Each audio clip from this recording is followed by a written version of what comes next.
আজ তারিখ 27শে ফেব্রুয়ারি 2024। আবহাওয়ার বড় খবর দিল হাওয়া অফিস। ঘূর্ণাবর্তের জেরে রাজ্যে ফের বৃষ্টির পূর্বাভাস আবহাওয়া দপ্তরের। কোন জেলায় কীরকম আবহাওয়া থাকবে, কী জানিয়েছে হাওয়া অফিস, সবকিছু জানিয়ে দেব এই ভিডিওতে। ভিডিওটি শেষ পর্যন্ত দেখুন। ভিডিওটি যদি ভালো লাগে ভিডিওটিতে একটি লাইক করে এইরকম আবহাওয়াভিত্তিক ভিডিও পেতে আমাদের চ্যানেলটি সাবস্ক্রাইব করে বেল আইকন প্রেস করতে ভুলবেন না। কোন জেলা থেকে ভিডিওটি দেখছেন কমেন্ট করে জানান। ঘূর্ণাবর্তের জেরে রাজ্যের বেশ কয়েকটি জেলায় বৃষ্টির পূর্বাভাস দিল হাওয়া দপ্তর। আপাতত বৃষ্টির কারণে তাপমাত্রা খুব একটা বেশি হবে না।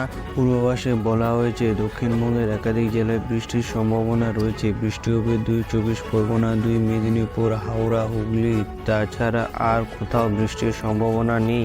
কলকাতা ও তার আশেপাশের আকাশ আংশিক মেঘলা থাকবে। 2-1 জায়গায় হালকা 2-1 পশলা বৃষ্টি হতে পারে। তাপমাত্রা সর্বোচ্চ 30 ও সর্বনিম্ন 21 ডিগ্রি সেলসিয়াসের মধ্যে ঘোরাফেরা করবে।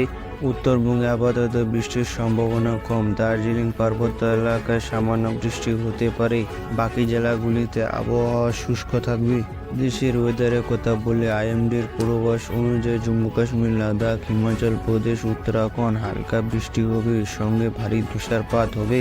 শেষে বাংলাদেশ ওয়েদারের কথা বলে বাংলাদেশ আবহাওয়া অধিদপ্তরের পূর্বাভাস অনুযায়ী বাংলাদেশের আকাশ আংশিক মেঘলা থাকবে। সারা দেশে দিন রাত্রে তাপমাত্রা তেমন কোনো পরিবর্তন হবে না।